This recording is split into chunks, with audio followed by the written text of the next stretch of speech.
Wah, Assalamualaikum warahmatullahi wabarakatuh. Suasana alam indah, bersih, tidak ada polusi. Nikmat Allah luar biasa di sini. Saudara-saudaraku, Assalamualaikum. Saya Hasbullah Tabrani. Hari ini saya ingin sharing, berbagi pikiran, berbagi analitik, berbagi hisab, evaluasi diri, muhasabah tentang perilaku kita dalam kehidupan di dunia yang sangat indah ini. Allah memberikan begitu banyak nikmatnya, tapi Allah mengingatkan nikmat itu dalam salah satu Al-Quran, ayat Al-Quran. Allah mengatakan wa atizal qurba haqqahu wal miskina wa ibnas sabil wa la tubazzir tabzira. Berikanlah hak-hak orang-orang terdekat kamu, keluarga, teman, ya, dan orang miskin, dan orang-orang yang sedang berjuang memperbaiki nasib manusia, berjuang memelihara dunia yang sangat indah ini yang Allah ciptakan luar biasa hebatnya. Berjuang menjadikan manusia sebagai ciptaan Allah yang sangat-sangat sempurna agar tetap baik, jangan dirusak ini ciptaan Allah. Di situ Allah menginginkan kita berbagi, baik itu rezeki, ilmu pengetahuan, dan sebagainya. Wala tubazir tabziro. Dan Allah mengingatkan, jangan kamu jadi orang mubazir. Dan kalau kamu jadi orang mubazir, Allah ingatkan, innal mubazirina kanu ikhwana syayatin wa kana syaitanu lirabbihi kapura. Orang-orang yang mubazir itu adalah saudaranya setan, dan setan itu selalu ingkar pada nikmat Allah, bahkan lebih dari itu, kafir yang ingkar pada semua perintah-perintah Allah. Nah, pagi ini di alam yang indah ini, di kebun yang indah ini, fil jannah, ini juga jannah. Jannah artinya kebun. Saya berpikir umat Islam Indonesia banyak sekali yang jadi orang-orang mubazir dengan mengkonsumsi rokok. Ilmu pengetahuan dalam satu abad terakhir telah menemukan bahwa rokok merupakan bahan-bahan yang dikonsumsi manusia yang terdiri dari esensinya yang paling utama adalah tembakau. Tembakau mengandung zat adiktif nikotin. Karena zat adiktif, orang yang merokok bisa jadi kemudian menyandu. Ya, menyandu. Dan itulah bagian yang menjadi kunci utama untuk menimbulkan kecanduan mabok, terus-menerus mengkonsumsi sesuatu yang tidak ada manfaatnya. Rokok telah diketahui secara ilmu kedokteran di dunia sudah diakui menyebabkan lebih dari 100 penyakit. Oleh karena itulah tidak ada satu pesawat penerbangan pun yang membolehkan merokok. Tetapi saudara-saudaraku, orang Indonesia menghabiskan hampir 500 triliun setahun buat membakar rokok. Separuhnya adalah uang denda. Bagi mereka yang perilaku hidupnya tidak sehat, membakar uang rokok. Tapi sayangnya banyak akademisi, banyak pejabat, banyak ulama sekalipun, banyak tokoh politisi yang menganggap uang hampir separuhnya atau lebih separuhnya sedikit, 230 triliunan sekarang, yang disebut cukai rokok. Cukai rokok adalah uang denda terhadap mereka yang perilaku hidupnya tidak sehat dan tidak membuat orang sekitarnya sehat, nyaman, karena bau rokok, asap rokok tidak menyamankan. Dianggapnya sebagai sumbangan industri rokok. Di sini kekeliruan kita. Mudah-mudahan kita makin sadar, makin kuat melakukan analisis, dan makin kuat memperjuangkan agar rakyat kita tidak menjadi orang-orang yang mabuk rokok, belanja mubazir, tidak ada manfaatnya, tapi terus saja dikonsumsi, dianggapnya sebagai belanja normal. Akibat dari konsumsi rokok yang begitu masif, di mana-mana orang merokok, kebanyakan yang merokok adalah masyarakat ekonomi bawah, uangnya pas-pasan, tapi rokok jadi prioritas belanja, sementara pendidikan, makanan bergizi, ini tantangan buat Pak Prabowo, mau kasih makanan bergizi, tapi masyarakatnya tidak memprioritaskan makanan bergizi, tapi belanja yang mubazir, itu rokok. Maka jangan heran kita menjadi bangsa yang kurang produktif dan kualitas bangsa kurang. Indonesia menjadi negara dengan prevalensi, dengan jumlah perokok laki-laki dewasa tertinggi di dunia. 2 dari 3 orang laki-laki dewasa di Indonesia ngudut, merokok, bangun tidur sudah rokok. Hanya bulan puasa bisa bertahan dikit, ini bukti kalau dia mau sebetulnya bisa.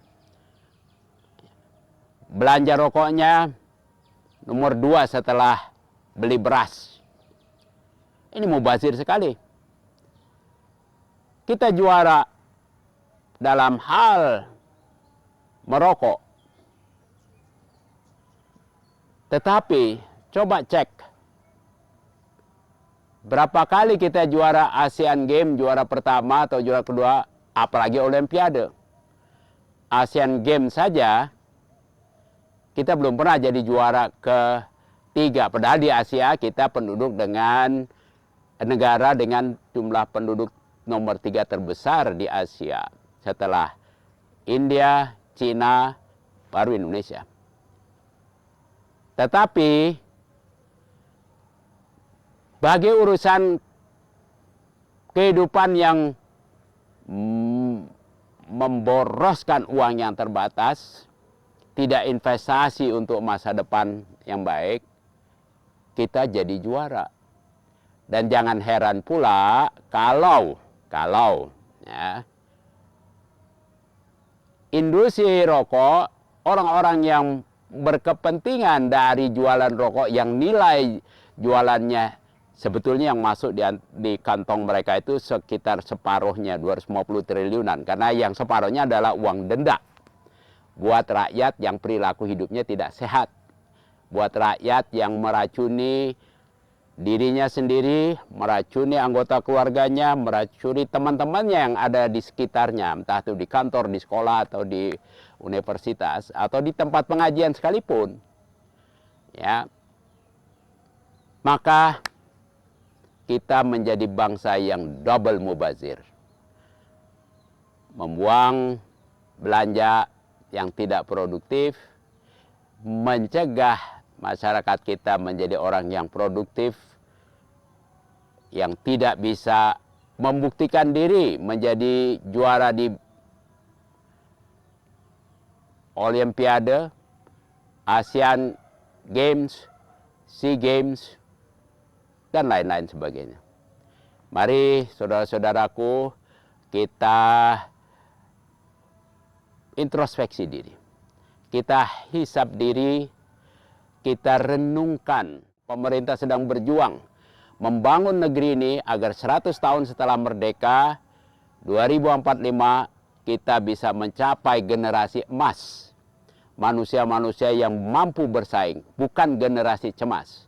Bukan generasi yang karena konsumsi proteinnya, konsumsi zat-zat nutrisi bergizi kemakan dengan konsumsi tembakau, maka kecerdasan kita menjadi tertinggal. 2025 ini hasil uji namanya PISA, ada survei global yang melakukan analisis seberapa kompetitif kita dari segi kemampuan akademik yang melamar pada universitas-universitas terbesar di dunia. Itu ada skornya PISA. Ukuran lain adalah IQ. Sangat menyedihkan, 2025 World Population Review melaporkan bahwa rata-rata IQ orang Indonesia cuma 93. Sementara rata-rata IQ, tingkat kecerdasan sebagai modal utama untuk menjadikan manusia yang sehat, produktif, kreatif, cerdas, kompetitif, Cina sudah 106, 107, Korea, Jepang, Taiwan, Singapura, cuma di atas 105.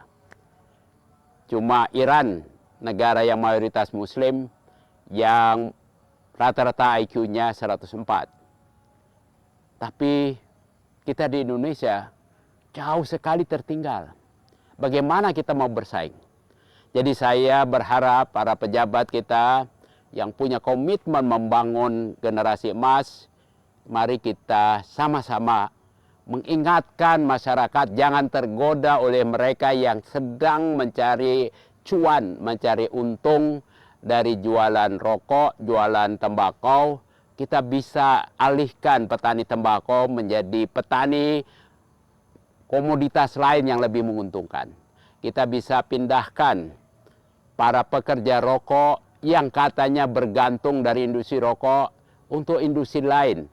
Maka saya berharap pemerintah punya komitmen, Pak Prabowo, dedikasikanlah minimal 10% penerimaan cukai rokok untuk alih tanam para petani tembakau, untuk alih kerja para pekerja rokok, supaya mereka bisa berpindah pada pekerjaan yang lebih menguntungkan, menghasilkan uangnya lebih banyak, menghasilkan cuan lebih banyak.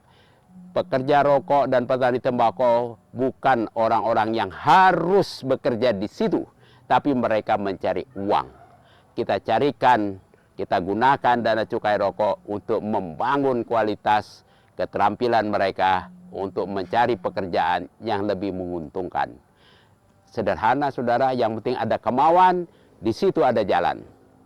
Maka marilah kita berpikir, akademisi, politisi, pejabat, yuk kita bekerja. Terima kasih. Mudah-mudahan renungan pagi ini dalam rangka menyambut Hari Tanpa Tembakau Sedunia pada 2025, 31 Mei, bisa kita jadikan renungan. Kita introspeksi diri, kita muhasabah, saling mengingatkan untuk membangun negeri supaya 2045 kita capai generasi emas, bukan generasi cemas, karena tidak bisa bersaing. Lebih kurangnya mohon maaf kalau ada kata-kata yang kurang berkenan. Saya hanya menyampaikan sebagai mantan guru besar ilmu kesehatan masyarakat, sebagai salah seorang yang berfokus pada ekonomi kesehatan, dan juga prihatin karena ajaran Al-Quran kurang dipraktekkan. Mudah-mudahan Allah memberikan kemudahan buat kita. Wallahu a'lam bishawab. Assalamualaikum warahmatullahi wabarakatuh.